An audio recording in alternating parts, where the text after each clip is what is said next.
Bienvenidos a De lo Católico y Más, donde la realidad supera la imaginación. Estamos ante el gran misterio, la próxima llegada de los Reyes Magos. Ya en nuestro capítulo de Navidad escuchamos algo en torno a los Reyes Magos. Si no han visto ese capítulo, les aseguro que si lo ven quedarán sorprendidos. Son todos los misterios de la Navidad y todos aquellos secretos que nos esconde la palabra de Dios y que quizá no conozcamos sobre la Navidad. Y de ahí, de ese capítulo, puedes saltarte a este o seguir viendo este, porque el día de hoy vamos a hablar sobre los Reyes Magos con nuestro invitado especial, que ya lo conocen, Monseñor Guillermo Moreno Bravo, que hoy estará contándonos sobre la existencia de los Reyes Magos. Bienvenido, Monseñor. Hola, agradezco mucho la presentación, el saludo y saludo a todas aquellas personas que van a ver esta pequeña entrevista. Pues, comiénzanos a decir cómo comienza este misterio de los Reyes Magos, que por un lado dicen que ni son reyes, ni son magos, que sí existieron, que no existieron, que llevaron los regalos. Pero entonces, en este primer momento, vamos a recordar un poquito lo que, como les decía al principio, nos dijo un poco nuestro invitado especial sobre la Navidad. Es decir, los reyes vienen, nos aparecen ya que nació el niño Dios. ¿De dónde vienen los Reyes Magos? Es muy interesante meternos un poco de contexto. Es decir, Dios no está en el tiempo. El ser humano está en el tiempo. Y por tanto, no sabemos ni el día ni la hora en que se presentaron los que llamamos Reyes Magos. Por una parte, hay figuras en las catacumbas de Priscila en el siglo II representados, pero todavía no se les nombra. Y magos hay que también tener el contexto. Por una parte, sí tenemos algunos elementos en las Sagradas Escrituras, en donde unos misteriosos personajes del Oriente se presentaron en Jerusalén, en donde en ese momento se encontraba Herodes. ¿Y qué le dicen? Hemos visto surgir una estrella en el Oriente y venimos a adorar a él. ¿Y qué dicen las Sagradas Escrituras? Tanto el rey Herodes como todo Jerusalén se sobresaltó, porque con esa terminología se estaba indicando que es el Mesías de Dios, el ungido.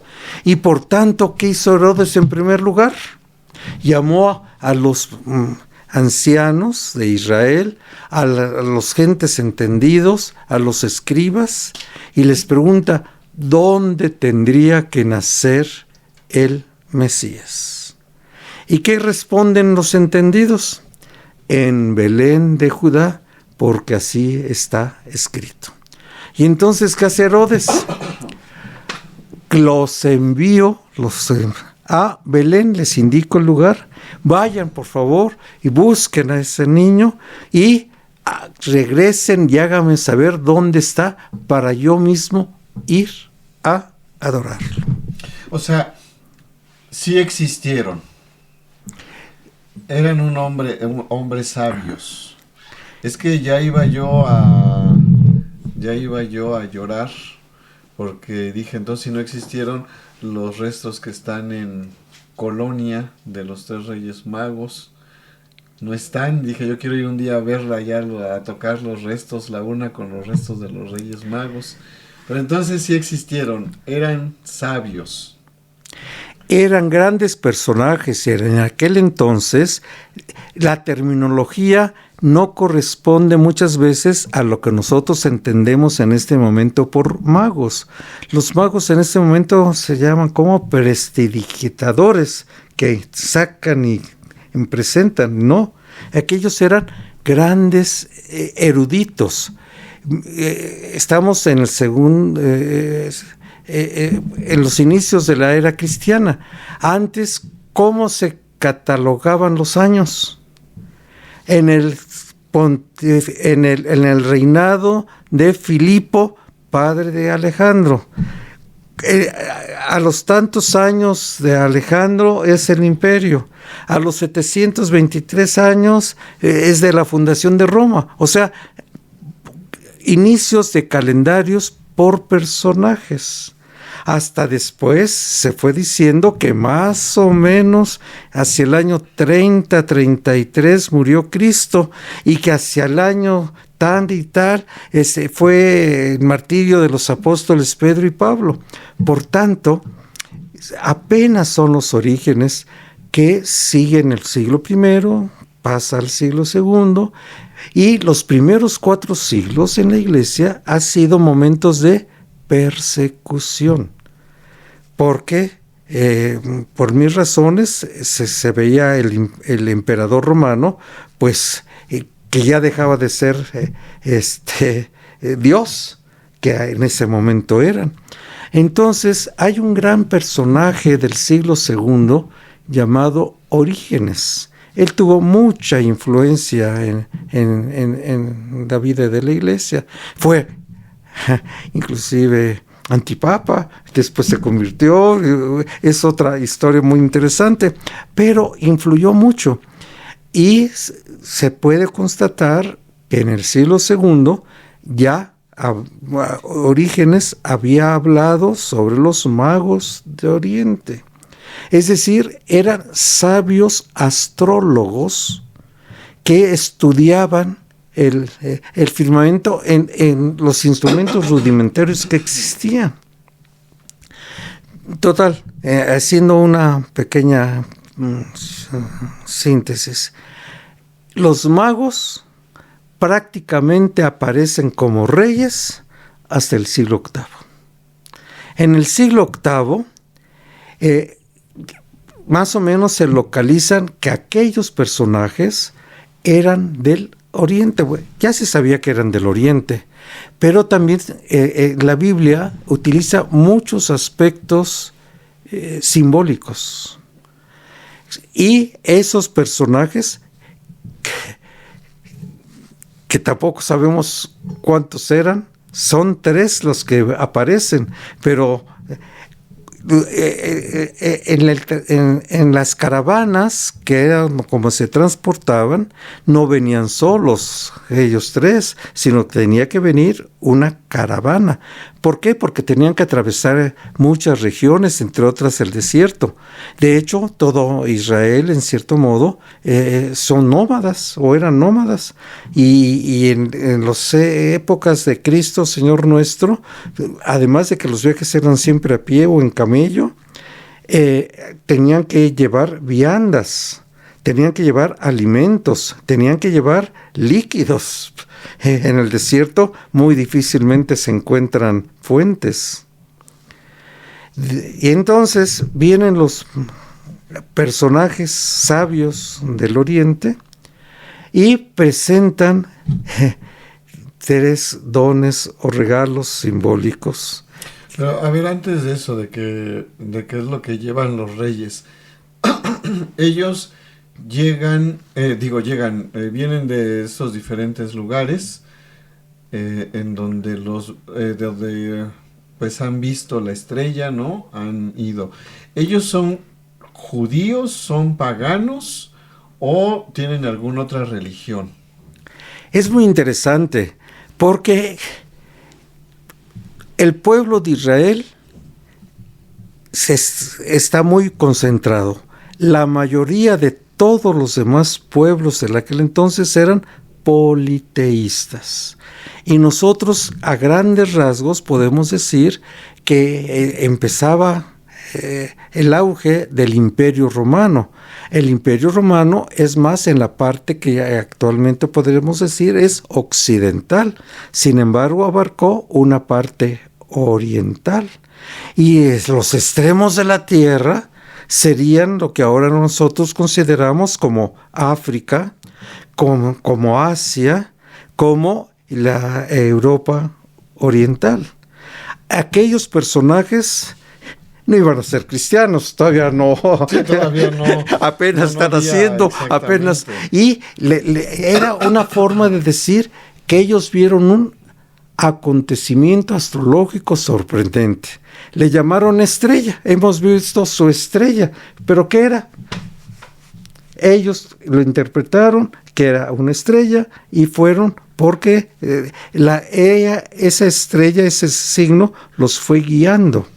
Y entonces, nosotros... Esperemos que cuando salga este capítulo nosotros hayamos sobrevivido al Atlas IA3 que se presentará unos días antes de que digo unos días después de que estamos grabando este capítulo. Pero entonces, digamos, como ese acontecimiento del Atlas que muchos estamos esperando a ver si choca con la Tierra, a ver si es una nave extraterrestre o lo que sea. Un acontecimiento así es lo que ellos ven en el cielo, les llama la atención y dicen, tenemos que ir, y emprenden este camino, como dices tú, en alguna caravana, porque ciertamente solos, por muy sabios y hábiles que fueran, no iban a sobrevivir, algunos en el desierto, otros en la cuestión de las montañas, ¿no? Y con esto, sí les quisiera decir, si hay algún niño viendo esto, o los papás que... Entonces, como decía Monseñor, puede ser que hayan sido más de 3, porque si les dejan este 6 de enero más de 3 regalos, es porque ciertamente por ahí está el rey que llegó a lo mejor posteriormente o antes, no sabemos. Hay una leyenda que dice que se perdió ese cuarto rey y que encontró a Cristo, pero ya clavado en la cruz. Lo encontró, pero es toda una historia y toda una leyenda muy, muy interesante. Pero antes de que pasemos a eso, quisiera preguntarte, ¿los Reyes Magos llegan exactamente el día que nace el niño? Porque, o sea, aquí nosotros celebramos la Navidad el 24 de diciembre. Después, más o menos, a los 10 días, que es 6 de enero, es cuando llegan los Reyes Magos. O sea, yo creo, nosotros o muchos que a lo mejor creen que los Reyes Magos llegan cuando el bebé está recién nacido y está todavía ahí en el portal de Belén, todavía está ahí en esta posada que les dan, pero si llegan así o no, porque también hay una cuestión curiosa en la Biblia donde Herodes da un mandato. Habíamos empezado diciendo que Dios es eterno y el ser humano está en el tiempo. Por tanto, las consideraciones que nosotros celebramos en la Iglesia romana, católica romana, es distinta a las celebraciones que hacen las iglesias unidas a Roma en el Oriente, separadas y no unidas, o unidas como son, los llamamos separados, ortodoxos. Pero esa separación oficial fue en el 1054. ¿Y qué sucede? Que apenas estamos en el siglo II con la aparición de Orígenes que da a conocer o que presenta una situación.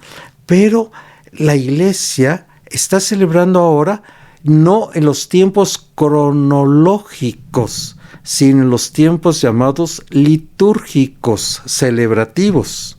Y así ponemos ciertos elementos porque viene la celebración en todo lo que llamamos un año litúrgico, en donde hay diversos tiempos. Fundamentalmente son 3. El tiempo ordinario y el tiempo que prepara al nacimiento, que es el Adviento, y continúa el tiempo celebrativo, la Navidad, y viene el tiempo de preparación a la Pascua, que es la Cuaresma. Pero no significa que cronológicamente sea exactísimo, sino son puntos claves para las celebraciones litúrgicas. Entonces tenemos un problema. Realmente, ¿cuándo nació Cristo? nosotros lo celebramos entre el 24 y 25, porque es alrededor del equinoccio del invierno. Y prácticamente viene de unas tradiciones, sobre todo griegas y romanas, que eran politeístas y que tenían todo un contexto, todos los dioses mitológicos, esos mismos pasan a Roma y los cambian nombres, pero existen. Y entonces resulta que cuando los magos ven los signos que ha aparecido algo extraño en el cielo y van, ¿cuánto tiempo tardan para llegar hasta Herodes? Por tanto, no, litúrgicamente son unos días, pero cronológicamente, si nos ponemos a ver, realmente se tardaron. Y por eso que resulta que los envía Herodes, y ¿qué sucede? Que se regresan a sus tierras, que son simbólicas también, porque unos representan el Asia, otro África y otro la Europa oriental y todo, y eran pueblos que no eran judíos, por tanto no sé si así responda un poco a la pregunta, no son, son lo que podríamos llamar paganos. Inclusive tampoco sabemos si practicaban alguna. Lo que sí sabemos es que vienen sobre todo de Persia. Persia entonces se le llama Persia, pero en la antigua era la ciudad de Babilonia, que era también una ciudad muy culta, había muchos elementos. Bien, pero ¿cuáles son los regalos que presentan un recién nacido? Entonces, no llegan tan rápido, pues, ¿cómo se llama?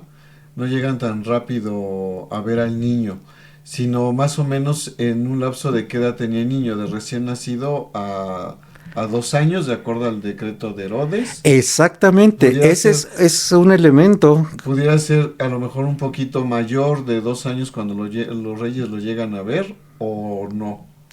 Es que todo eso no lo podemos precisar, sino suponer. Sabemos que llegaron con Herodes, sabemos que no regresaron a Herodes, y sabemos que Herodes mandó matar a infantes de 2 años hasta recién nacidos.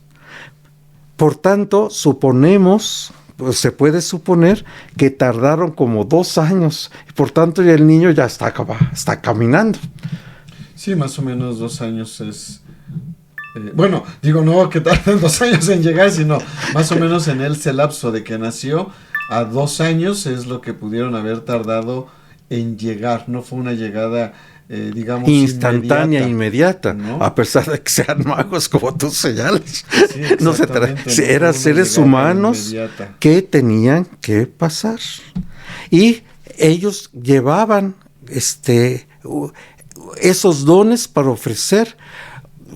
De hecho, las familias muchas veces, ay comadrita, fíjese que no pude venir antes, pero al año o a los 3 años llegan con presentes al niño, y entonces, ¿qué estamos en situaciones? Unas cuestiones son litúrgicas, simbólicas, y otras cuestiones son reales.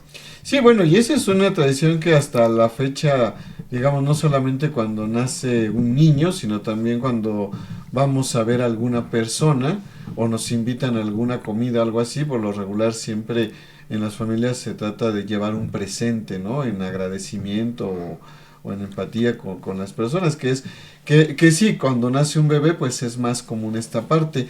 Y entonces ya de ahí, pasemos a los regalos. Son 3 regalos que le llevan simbólicos al niño, y reales al niño. Entonces, que nos expliques en qué parte son simbólicos y en qué parte son reales.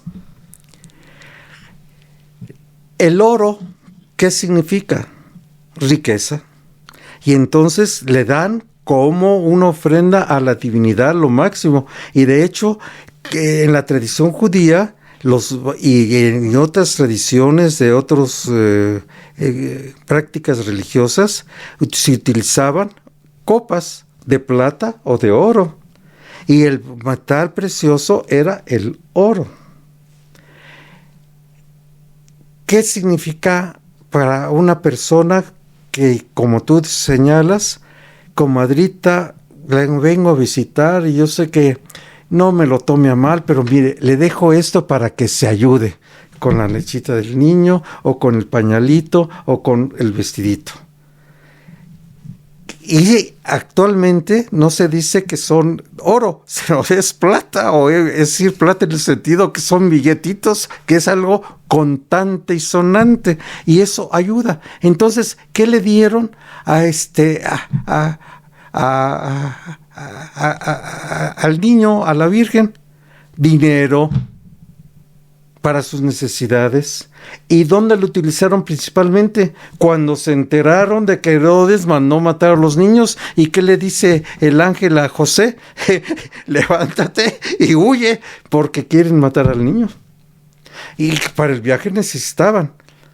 Pero yo creo que en aquel entonces no había ni corriente eléctrica, ni refrigeradores, ni hielos. Pues sí, eso sí también. Y entonces la mirra, en aquel entonces, no es solamente un signo de destrucción y que utilizaban para el bien para los embalsamados, como lo pueden utilizar actualmente, sino que la mirra era un conservante en los alimentos. Por tanto, en las caravanas iban con mirra, porque lo ponían sobre la carne seca y eso eran sus alimentos, era su refrigerador portátil, la mirra.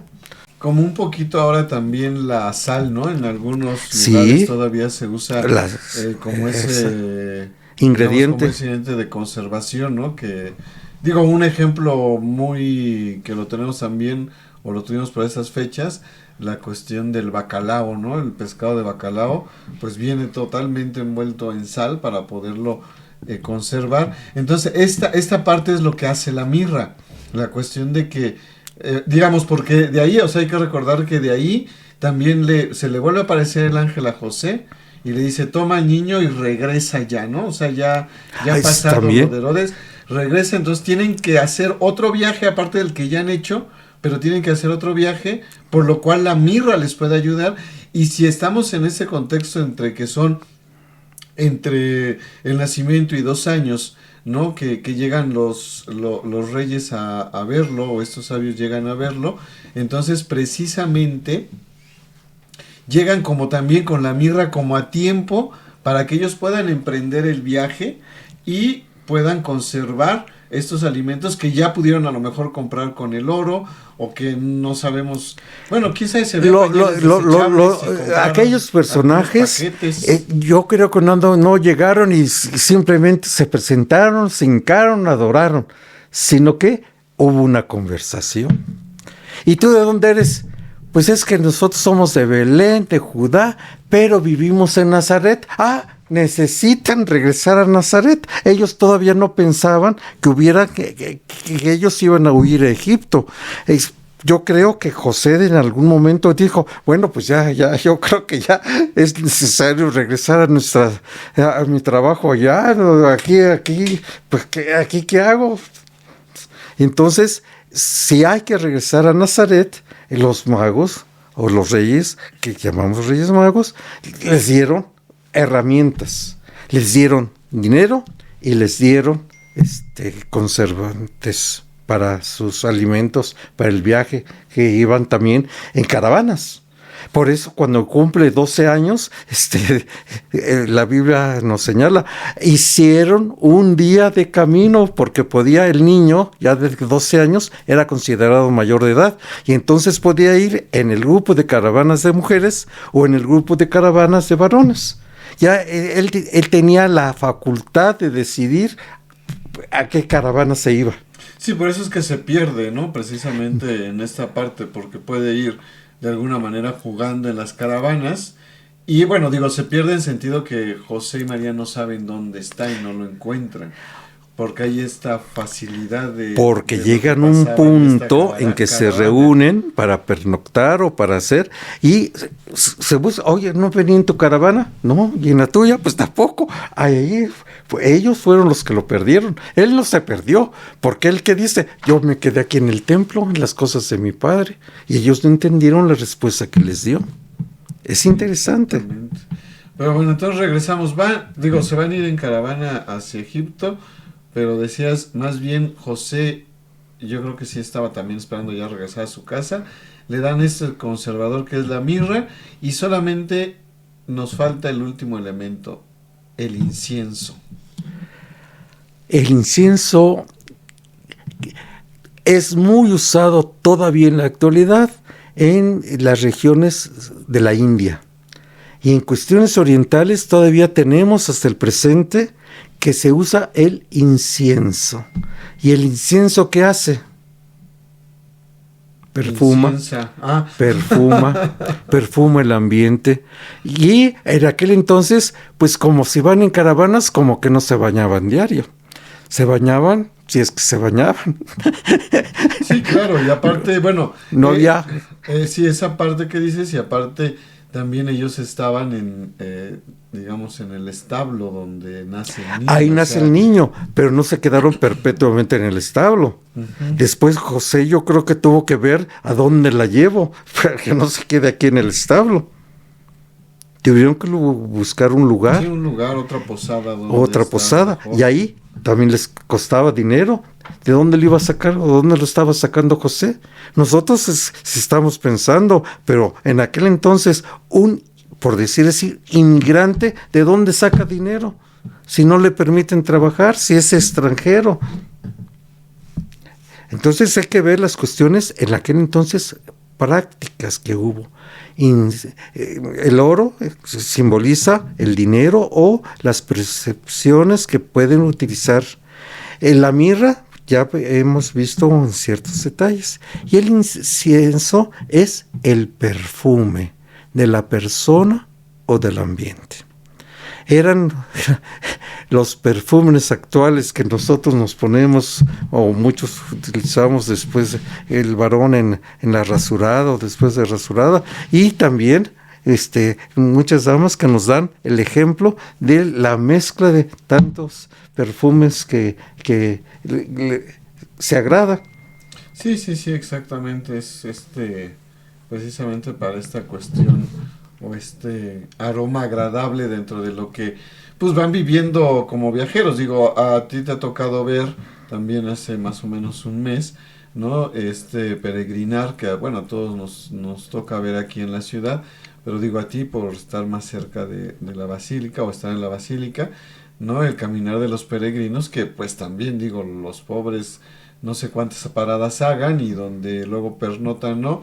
A mí me tocó, por ejemplo, ver, ¿no? Hace esos días que pues estaban dormidos en varias calles alrededor, y digo, no hay como que tampoco alguien que les abre y les diga, sí, pásense a mi casa a bañar, ¿no?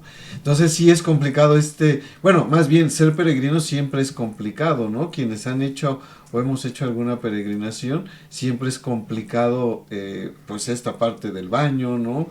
Quizá un poquito los alimentos, quizá un poquito dónde dormir. Entonces esto es lo que sufre también José y María en su caminar. Y que no se considera muchas veces en nuestras celebraciones litúrgicas. No, muchas veces no llegamos a estos detalles de decir no solamente el simbolismo del Dios, de la humanidad con la mirra que se muere o que se va, y del incienso, que es la oración a la divinidad. Entonces son objetos que les sirvieron realmente, pero también son signos de la trascendencia. Sí, porque, o sea, es otra cosa que también tendremos que ver.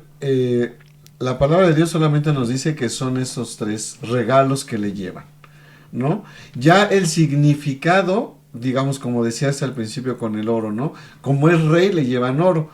Pero bueno, si lo vemos de una manera más humana, más que esa cuestión de por ser rey, la cuestión, como decías tú, para poder ayudar económicamente a los papás, ¿no? Pero ya ese sentido, ese significado, ya se lo vamos dando nosotros. Lo mismo sucede con el título que les damos. El título que les damos prácticamente empieza en el siglo VIII y si van a adorar a Cristo resucitado, entonces los personajes en aquel entonces se empieza a distribuir o a organizar los países feudales. ¿Y quiénes están al frente? Los emperadores y los reyes. Entonces, si van a ver al rey de los judíos, a Cristo Rey, pues necesitan los personajes, son reyes, realeza, y entonces empiezan a poner el título de reyes. Son reyes magos, son reyes. Sí, o sea, digamos, esto ya es como parte de la tradición, ¿no? Bueno, ahorita me voy a atrever a decir, yo sé que en ese entonces todavía, como dijiste hace rato, todavía no estaba la cuestión cristiana, pero me voy a atrever a decir, es como parte de la tradición cristiana, donde ya se le van dando estos adjetivos de reyes por ser la realeza, ¿no? Y digo, ¿y por qué no esta parte de magos? Porque aparecieron o llevaron lo que necesitaba en ese momento la Sagrada Familia. Así es, así es, así es. ¿Y los nombres de dónde vienen? Estamos diciendo que aparecen en el siglo VIII, pero también dijimos una fecha clave, el 1054. En el 1054 se rompe la relación prácticamente del Oriente y del Occidente, y la Iglesia se afecta en la cuestión de las diversas iglesias orientales y empiezan aparte las iglesias ortodoxas. En ese sentido, todavía no existen algo que afectó en un capítulo muy especial en la vida de la Iglesia, que son las cruzadas. Las cruzadas las organizaban los príncipes, los reyes, los emperadores, a iniciativa papal, por decir así, y fueron a conquistar, supuestamente, a conquistar la Tierra Santa, que estaba, por decir así, invadida por musulmanes. ¿Qué sucedió en las cruzadas? Desgraciadamente, los que iban, ¿cómo se cobraban? Saqueando, llevándose lo más que podían. Y en ese momento todavía, en las primeras cruzadas, en 1200 y tantos, se llevaron cantidad de reliquias. Pero muchas cuestiones resuelve o complica el tiempo. Los ¿Cómo cayó Napoleón? Pues por el invierno en Rusia. Uh-huh. Y aquí, ¿qué sucede? Que se roban cantidad de reliquias y las llevan a sus respectivos lugares de Europa, sobre todo, y sobre todo empezará después el Sacro Imperio Romano Germánico, lo que ahora sería Alemania y todos los países nórdicos, y entonces se llevaron las reliquias. ¿Y qué sucedió? Que vamos a aprovecharnos de las reliquias para buscar elementos para sostener obras y sobre todo grandes construcciones de iglesias. Y entonces viene el problema de que se van a multiplicar, y va a ser una gran crítica del doctor Lutero con la cuestión de las reliquias para la construcción, o se dedicó mayor capacidad económica a la construcción de la Basílica de San Pedro. Entonces, bueno, pues eso ya es muchos años hacia acá. Por eso te estamos diciendo que es una perspectiva histórica de cómo primero vienen a ser llamados reyes magos, porque entonces a los emperadores o a los reyes, para que alguien los pudiera ver, tenía que ser de la nobleza. Si no era de la nobleza, no lo... Entonces, ¿quiénes son? Reyes magos. Y regresando, la pregunta en concreto... Los nombres de los reyes. Por eso digo, eso ya es lo que estás diciendo, de que construyeron con eso la Basílica de San Pedro, es que luego la de Guadalupe, y luego ya es mucho para acá. Eso, más bien con las reliquias, de los reyes, no fue la Basílica de Guadalupe. ¿Qué dijimos de dónde venían? De Persia. Y por tanto los nombres fueron nombres persas que fueron traducidos a Melchor, Gaspar y Baltasar. No tengo la pronunciación, los nombres en persa. En persa. Bueno, no sé si hablaba persa en Persia o algún otro. O árabe. Un árabe que nosotros todavía tenemos muchas palabras porque habitaron en la que llamamos ahora la península ibérica.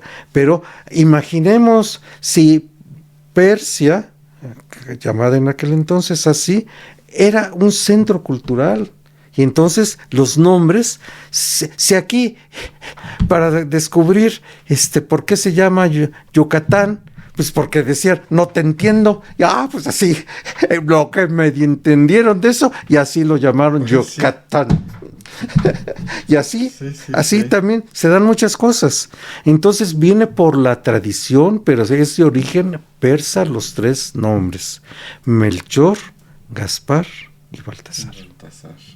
Ya casi para terminar, amigo, el nacimiento del niño Dios, ¿tú cómo crees? Hemos hablado ya esta parte de los Reyes Magos, como en esta parte que a mí me gusta mucho, que es verlo desde la cuestión humana, porque luego leemos la Biblia y creemos que estamos muy alejados de esas realidades, ¿no? Y que la gente de ahí o la gente, los profetas y todo esto que habla la Sagrada Escritura, que encontramos ahí, que son así, todo mundo es muy santo y muy bien portado y no pasa nada, ¿no? Pero esta parte, el poder desmenuzar la Biblia, yo le llamo desde el lenguaje humano, ¿no? Como ahorita lo estuvimos viendo con estas necesidades que pueden ser, eso nos enriquece mucho.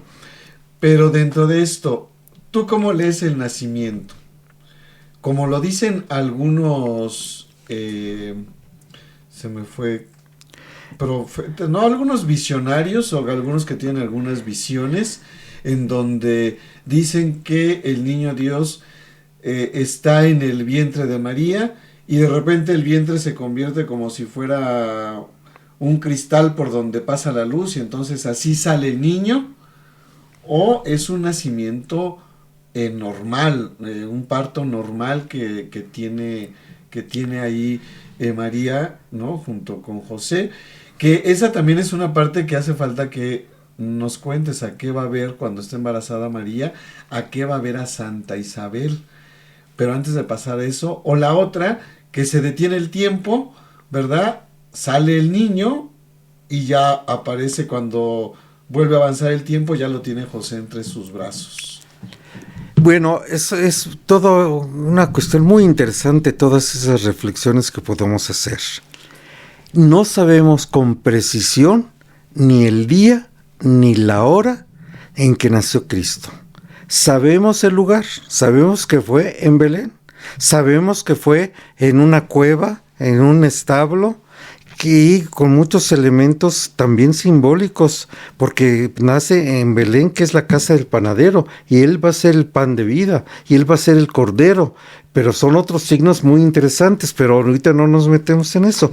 Por eso que Belén era la casa del panadero, pero sí. Bueno, después lo vamos a aclarar, porque tenemos también la fiesta de la presentación del Señor para el 2 de octubre, así que si has llegado hasta el momento, 2 de febrero, tenemos la fiesta de la presentación del Señor el 2 de febrero, así que si has llegado a este momento del video, recuerda darle like, suscribirte y déjanos en los comentarios si quieres que todos estos detalles los sigamos platicando con Monseñor. Entonces, Belén es la casa del panadero, él es el pan de vida, y después nace en el pesebre, que ahí ese pesebre era especial porque eran los corderos sin mancha que iban a ser utilizados en la Pascua. Y ese significa que Cristo es el Cordero de Dios que quita el pecado del mundo. Pero es otro elemento. Yo quería señalar que el 6 de enero nosotros lo llamamos la manifestación. Y es lo que señalan las iglesias de Oriente, porque las iglesias de Oriente dicen, sí, según toda la tradición nos han fijado el 25 de diciembre, pero cronológicamente no podemos asegurar que fue ese día. ¿Por qué? Porque también tenemos otros elementos bíblicos en donde se dice que los pastores estaban fuera, otros muchos detalles. Pero los orientales dicen, nosotros descubrimos a Cristo mediante los Reyes Magos. Y entonces para nosotros ese día nació Cristo. Por eso ellos para la Navidad es el día de la Epifanía, y así lo nombran. Ellos en principio no celebran Navidad, celebran la manifestación del Señor, que fue lo que lo conocieron a través de los magos. Y por eso nosotros litúrgicamente consideramos diversas epifanías del Señor. Y entre esas epifanías se va a mezclar el año litúrgico, porque la última epifanía de la infancia del Señor es cuando termina la predicación oficial de Cristo. Y la teofanía es cuando Juan el Bautista se bautiza al Señor y se manifiesta la Trinidad, porque entonces las próximas manifestaciones ya no va a ser como en el Antiguo Testamento, con cierto velo, sino ahora va a ser con claridad la cuestión de la Trinidad, de la Trinidad Santísima, que es el bautismo del Señor. Se abren los cielos y dice, este es mi hijo muy amado, en quien tengo mis complacencias.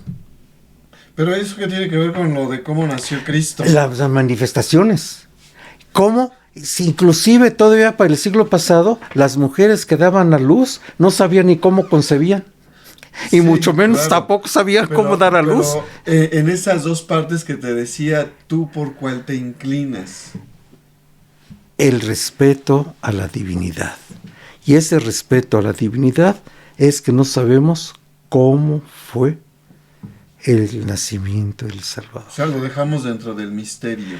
Dentro del misterio, pero sí sabemos que nació habiéndose encarnado en el seno de la Virgen y que la Virgen le dio a luz. ¿Cómo fue? Nosotros presuponemos que fue en una situación de parto normal, pero muy especial, y la Biblia no entra en esos detalles. Por tanto, todo lo que podemos decir son suposiciones. Lo que sí sabemos es que es verdadero Dios, verdadero hombre, que nació, se fue engendrado y se desarrolló en el seno virginal, que es otro problema para los científicos y los especialistas, porque para que haya una criatura se necesita, humanamente hablando, la cooperación del varón y de la mujer. Y el sexo lo da también una característica del varón, y aquí no hubo ningún varón. Es una cuestión muy interesante, pero eso es para otra cuestión. Yo creo que aquí tenemos que dar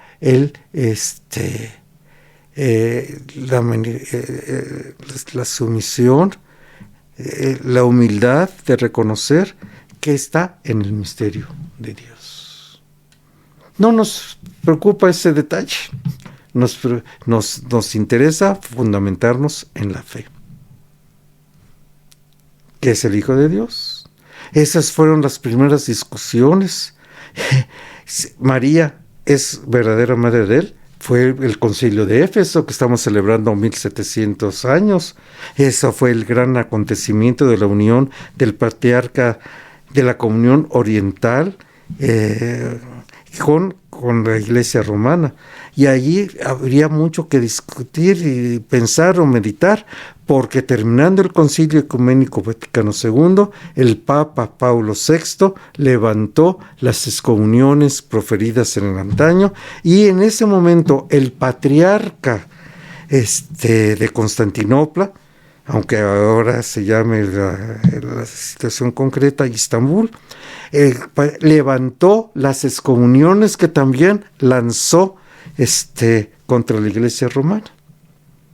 Y es cuestión de discutir, o los entendidos discuten, porque las excomuniones fue solamente para la Iglesia constantinopolitana o para la comunión también de iglesias orientales como Alejandría, y por eso nunca se han separado los coptos o los etíopes o los alejandrinos. Es interesante, pero es otro tema a meditar. Muy bien, le agradecemos a Monseñor Guillermo que haya compartido este tema y todos estos puntos donde se va metiendo que son muy interesantes, que después los iremos hablando a lo largo de este caminar y de ir grabando con él los diferentes temas. Te sugerimos que le des like a nuestro video, lo puedas compartir, te unas a todas nuestras redes sociales. Recuerda que nos encuentras en Facebook, en Spotify, en TikTok y en YouTube de Lo Católico y Más, donde la realidad supera la imaginación.